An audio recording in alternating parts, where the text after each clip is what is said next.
Welcome back. Glad you're joining us today as we're still digging through the book of Genesis. I've had a great time doing this with you guys, and we're continuing Joseph's story today over in Genesis 41. Just want to look at a couple verses today, just verses 33 through 36.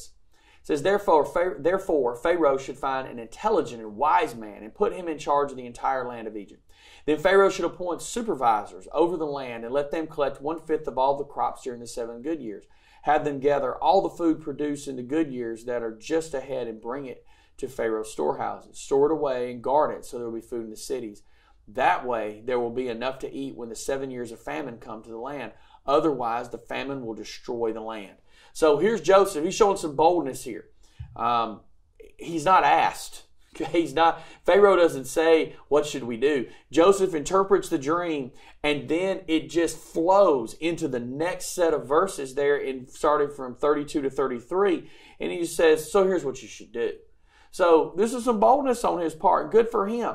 We know something about Joseph, that everything he has touched has turned to gold, right? He started out in Potiphar's house. He ran Potiphar's household so well that Potiphar just turned everything over to him. And basically, Potiphar just did his job as captain of the guard and ate dinner and hung out, man. He was just sitting around relaxing in the Egyptian evening, just, sitting in a rocking chair on the porch or something. So Joseph was great there. He's thrown in prison. He winds up. The warden puts him in charge of the whole place. And this same thing is happening here again. Joseph is showing his predisposition towards administration and taking care of things. And so no responsible person that is like this would just throw a problem at you. They will also say, now let's talk about a solution. And so Joseph comes with this solution. And Joseph understood there was a reason why God had said this, what God was doing. God gave them this warning of what he was going to bring upon the land after these 7 years so that they could prepare. There was a call to action here. And Joseph sees this, understands it better than Pharaoh.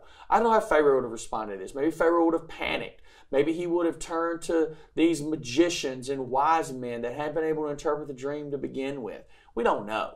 But what we do know is that Joseph was a man of action. Joseph took action, and he was intelligent and wise. And he even says in verse 33, find an intelligent and wise man and put him in charge. Good word here. Because look, God works through people throughout history. He's worked through men like Moses, Joshua, David, Solomon, Paul, Peter, James, Timothy. He's worked through these men across time.